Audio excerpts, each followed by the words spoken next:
বন্ধুরা, আমাদের নূপুর ভ্লগস গল্প চ্যানেলে আপনাদের সবাইকে স্বাগতম। আসমা ছিল ১৬ বছর বয়সী এক কম বয়সী ও সুন্দরী মেয়ে। আসমার ৩ ভাইবোন ছিল।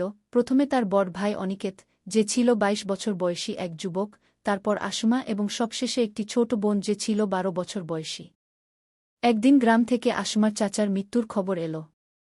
এটি শুনে আসমার মা-বাবা সিদ্ধান্ত নিলেন যে তারা দুজন ভাইবোন অর্থাৎ আসমা ও অনিকেতকে বাড়িতে রেখে যাবেন এবং ছোট বোনকে সাথে নিয়ে যাবেন, যাতে বাড়ি খালি না থাকে।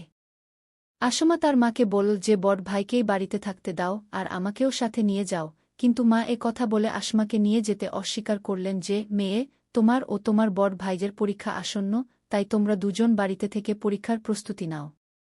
আমাদের তো গ্রামে অনেক দিন লাগবে, কারণ সেখানে আমাদের সব আত্মীয় আসবেন, যদি এমন দিন না আসত, তাহলে আজ এত বড় পদক্ষেপ নিতাম না।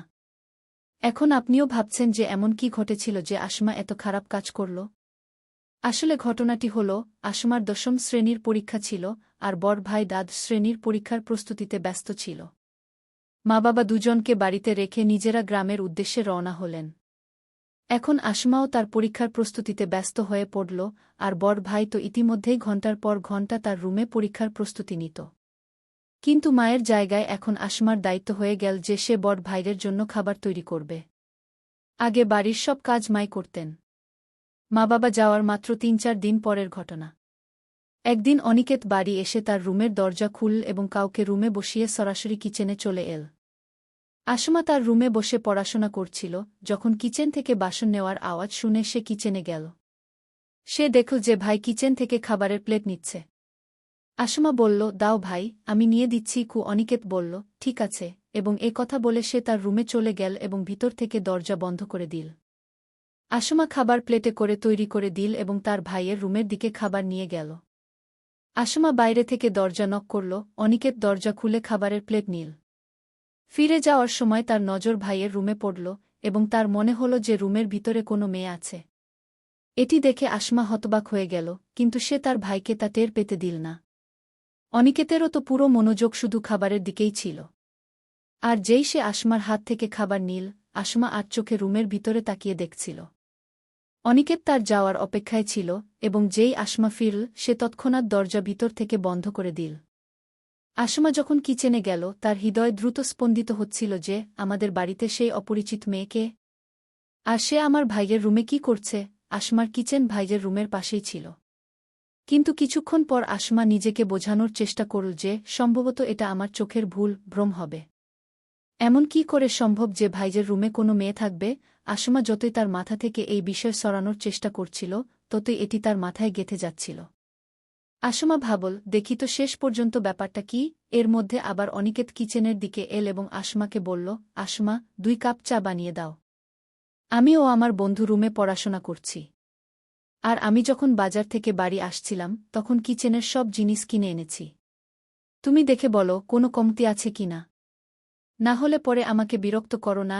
আসমা বলল, ঠিক আছে, আমি এখনই 5 মিনিটে চা তৈরি করে দিচ্ছি। আসমা চা বানানোর পাশাপাশি আটাও গুড়ছিল। অনিকেত পাশেই দাঁড়িয়ে চা তৈরি হওয়ার অপেক্ষা করছিল। অনিকেত আসমাকে জিজ্ঞাসা করল, তুমি খাওনি? আসমা বলল, না ভাই, আমি আজ কলেজে সখীদের সাথে খেয়ে এসেছি। তাই আমি আটা গুড়ে ঘুমাতে যাব, আর সন্ধ্যায় সবজি বানাব। এতক্ষণে চা তৈরি হয়ে গেল। অনিকেত চা নিয়ে রুমের দিকে চলে গেল। কিন্তু আসমার মাথায় সেই মেয়েটি আটকে গেল। এখন আসমা আটা গুড়ে ফেলেছিল এবং সে কিচেনের বাইরে চলে গেল, যাতে ভাইয়ের রুমের পাশ দিয়ে যাওয়ার সময় ভিতর থেকে কোনো আওয়াজ পায়। কিন্তু ভিতর থেকে কোনো আওয়াজ আসছিল না। আসমার রুম ছিল 2য় তলায়। আসমা তার রুমে যাচ্ছিল, হঠাৎ তার আচরণ বদলাতে লাগল। আসলে সিঁড়ির পাশেই তার ভাইয়ের রুমের জানালা ছিল, এবং আসমা যখন আর থাকতে পারল না, তখন সে সেই জানালা দিয়ে উকি মারার সিদ্ধান্ত নিল। আসমাও দেখতে চাইল যে সত্যিই কি ভাইয়ের রুমে কোনো মেয়ে আছে নাকি এটা কি কোনো ভুল ছিল। আর যখন আসমা সিঁড়ি বেয়ে উঠে তার ভাইয়ের ঘরের জানালা দিয়ে উকি দিল, তখন সে এমন কিছু দেখল যে তার হৃদয় ও মন অস্থির হয়ে গেল। ঘরের ভিতরে আসমার ভাই আর সেই মেয়েটি একে অপরের উপর ছিল এবং তারা ক্রিকেট ম্যাচ খেলছিল। আসমা তাদের দেখে নিজেকে হারিয়ে ফেলল। আসমার বয়স মাত্র 16 বছর ছিল এবং সে প্রথমবার নারী ও পুরুষকে এমন সম্পর্কে জড়িত হতে নিজের চোখে দেখল। কিছুক্ষণ এমন দেখার পর সে স্তব্ধ হয়ে গেল এবং নিজের ঘরে গিয়ে ঘুমিয়ে পড়ল। কয়েক ঘণ্টা পর জোরে আওয়াজ হতে থাকলে আসমার চোখ খুলে গেল। সে দেখল সেই আওয়াজ নয়, বরং টেলিফোনের ঘণ্টা বাজছে।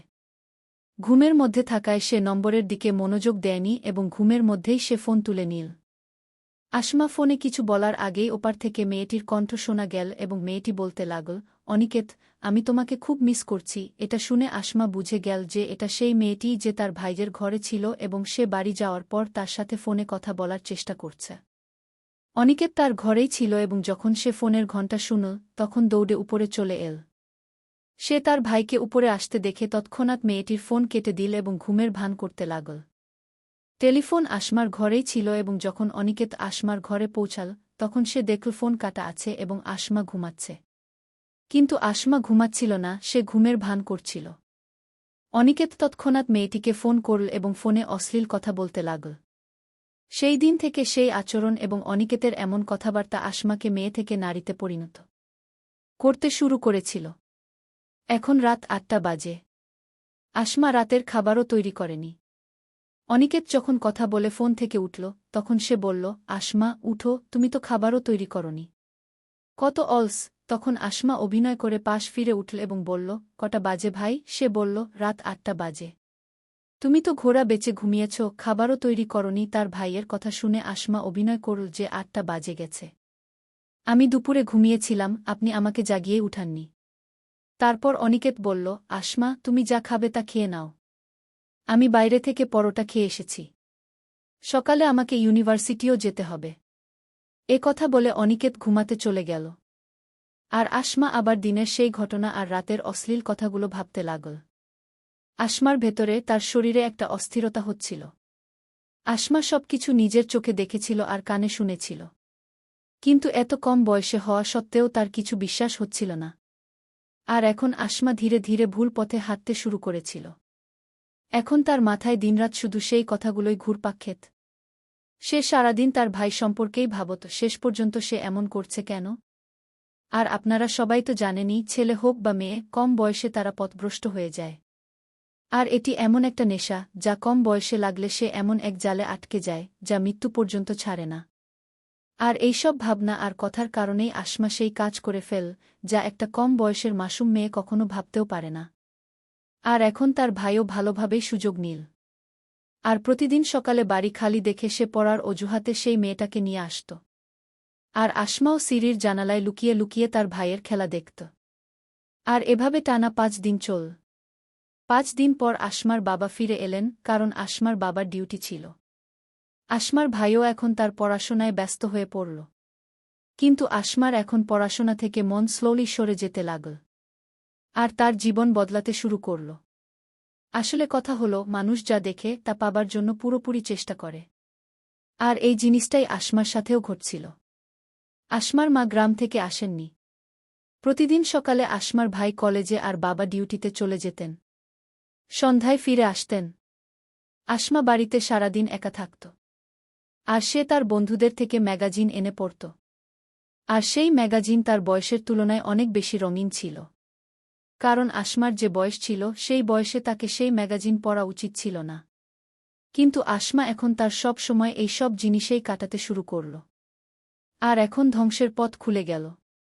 আসমা তার বয়সের তুলনায় অনেক বেশি স্বাস্থ্যবান আর সুন্দরী মেয়ে ছিল। আসমাকে তার বাড়ন্ত বয়স উত্তেজিত করে তুলল। আর নতুন নতুন পথে পৌঁছাতে লাগল যাতে সে তার সব ফ্যাশন পূরণ করতে পারে। আর তারপর একদিন বাড়ির ছাদ থেকেই একটা পথ পেয়ে গেল যার মাধ্যমে সে তার সব ইচ্ছা পূরণ করতে পারত। আসমা বাইরের অনেক ছেলেকে ফাঁসানোর চেষ্টা করল।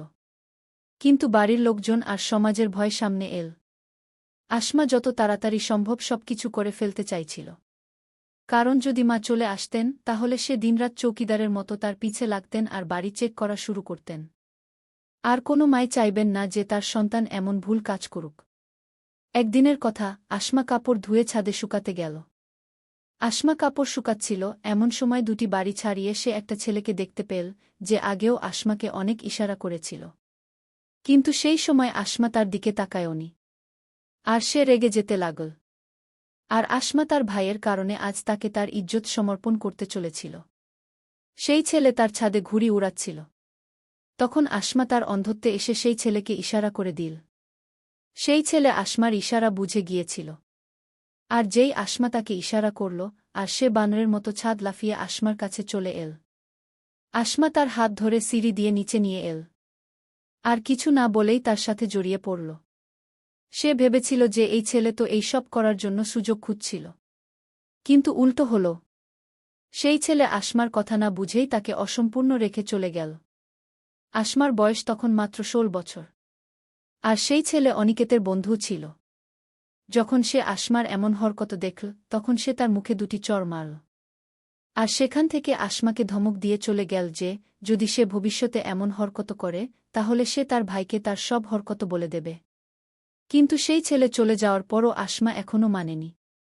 আপনি বলতে পারেন যে জেন সিংহের মুখে রক্ত লেগে গেছে। আর সে স্কুল থেকে তার ইচ্ছা মেটাতে চাইছিল। ছেলে চলে যাওয়ার পরপরই অনিকেত বাড়ি চলে এল। আসমা উপরের রুমেই ছিল। সে কাপড় পরে তড়িঘড়ি নিচে চলে এল। তখন অনিকেত আসমাকে বলল, কিছু খাবার পাব? আসমা অর্ধেক বলে, আমার তবিয়ত ভালো নেই। বাইরে থেকে কিছু নিয়ে এসো। আর সে ঠিক বলে চলে গেল। আসমা গোসল করতে চলে গেল। গোসল করে বেরিয়ে সে তার রুমে গিয়ে ফুপিয়ে ফুপিয়ে কাঁদতে লাগল। তার কিছুই বুঝতে পারছিল না যে শেষ পর্যন্ত সে করবেই বা কি। শেষ পর্যন্ত তার শরীরে এমন অস্থিরতা কেন হচ্ছে। এই সব হওয়ার পর অনিকেত বাজার থেকে খাবার খেয়ে ফিরে এল।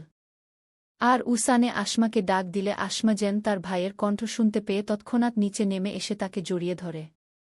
অনিকেত কিছুই বুঝে উঠতে পারছিল না যে কি ঘটছে। আর যখন আসমা দরজার খিল বন্ধ করে দিল, তখনই তার বুঝতে বাকি রইল না যে আসমা আসলে কি চায়।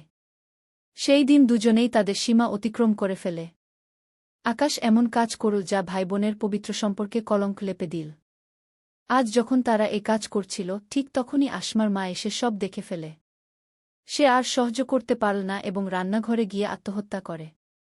কয়েক ঘণ্টা পর যখন আসমার বাবা ডিউটি থেকে ফিরে এসে স্ত্রীর এমন অবস্থা দেখে, তিনিও কেঁদে ফেলেন। কিন্তু ততক্ষণে অনেক দেরি হয়ে গিয়েছিল। বাড়িতে পুলিশ এসে আসমা ও তার ভাইকে গ্রেফতারের জন্য প্রস্তুত ছিল। যখন আসমার বাবা এই খবর জানতে পারলেন, পুলিশ চলে যাওয়ার পর তিনিও বিষ খেয়ে আত্মহত্যা করলেন।